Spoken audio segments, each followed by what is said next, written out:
Sweden Quran के अनादर के मामले में एक बार फिर से विवादों में घिर गया है।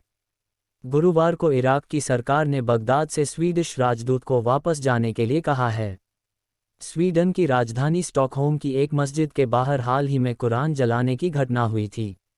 इराक ने स्वीडन से अपने राजनयिक को भी वापस बुला लिया है और स्वीडिश कंपनियों से कारोबार निलंबित कर दिया है। इराक में प्रदर्शनकारी बगदाद में स्वीडन के दूतावास के बाहर जमा हो रहे थे। प्रदर्शनकारियों ने स्वीडिश दूतावास के परिसर में आग लगा दी थी। इस विरोध प्रदर्शन को लेकर स्वीडन के विदेश मंत्रालय ने कहा है कि विरोध प्रदर्शन पूरी तरह से अस्वीकार्य है। इराक में प्रदर्शनकारियों को पता चला कि स्वीडिश पुलिस ने इराक के एक ईसाई शरणार्थी को स्टॉकहोम में कुरान जलाने की अनुमति दी थी, तो वे दूतावास परिसर में घुस गए और आग लगा दी। सलवान मोमिका ने गुरुवार को स्टॉकहोम में इराकी दूतावास के बाहर दूसरी बार कुरान जलाने की कोशिश की थी, लेकिन पुलिस ने उन्हें रोक लिया था। सलावन को पुलिस ने भले कुरान जलाने से रोक लिया, लेकिन उसके साथ छेड़छाड़ की थी। ये दूसरी बार है जब सलवान ने कुरान के साथ ऐसा किया। पिछले महीने सलवान ने ही स्टॉकहोम में मस्जिद के बाहर कुरान जलाया था। 37 साल के सलवान मोमिका इराकी ईसाई शरणार्थी हैं। वह अप्रैल 2018 में स्वीडन आए थे और अप्रैल 2021 में शरणार्थी का दर्जा मिला था। वह अपने फेसबुक पर खुद को नास्तिक और लेखक बताते हैं। मोमिका ने पिछले महीने 28 जून को स्टॉकहोम की सबसे बड़ी मस्जिद के सामने कुरान जलाया था। कुरान ईद उल अज़हा के दिन जलाया था।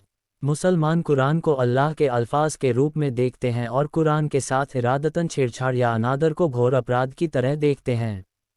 स्वीडिश पुलिस ने कुरान के खिलाफ विरोध प्रदर्शन को बैन कर दिया था, लेकिन स्वीडिश कोर्ट ने अभिव्यक्ति की स्वतंत्रता का हवाला देकर यह पाबंदी हटा दी थी।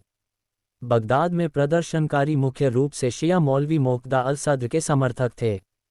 ये विरोध प्रदर्शन के दौरान स्वीडिश दूतावास की दीवार फांदकर परिसर में घुस में गए थे और आग लगा दी थी।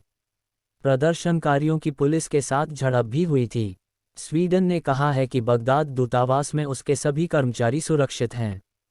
इराक की सरकार ने स्वीडिश दूतावास में हमले की निंदा की है और कहा है कि इससे जुड़े 20 लोगों को गिरफ्तार किया गया है। इराक के प्रधानमंत्री मोहम्मद शिया अल सुदानी ने गुरुवार को बयान जारी कर कहा था कि स्वीडन के राजदूत वापस चले जाएं। इराक ने स्वीडिश कारोबारियों की वर्क परमिट को निलंबित कर दिया है। इराक की सरकारी न्यूज़ एजेंसी आईएनए के अनुसार स्वीडन की टेलीकॉम कंपनी एरिक्सन की वर्क परमिट को भी रद्द कर दिया गया है। इराक ने कहा है कि स्वीडन बार बार कुरान जलाने की अनुमति दे रहा है और इसे स्वीकार नहीं किया जाएगा।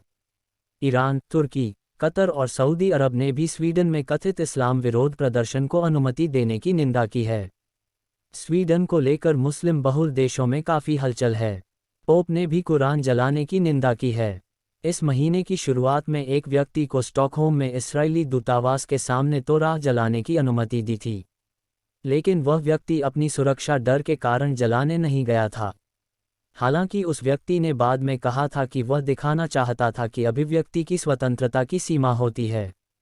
सऊदी अरब ने गुरुवार को घोषणा की थी कि स्वीडन के राजदूत को इस मामले में समन किया जाएगा।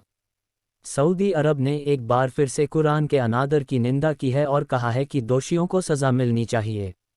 सऊदी अरब के विदेश मंत्रालय ने अपने बयान में कहा है, स्वीडन में अतिवादियों को पवित्र कुरान को जलाने और उसके अनादर की आधिकारिक अनुमति दी जा रही है। ये बेहद ही दुर्भाग्यपूर्ण है और हम इसकी कड़ी निंदा करते हैं। स्वीडन में जो कुछ भी हो रहा है, उससे दुनिया भर के मुसलमान आहत हो रहे हैं। हम चाहते हैं कि स्वीडन इसे तत्काल रोके और दोषियों को सज़ा दे।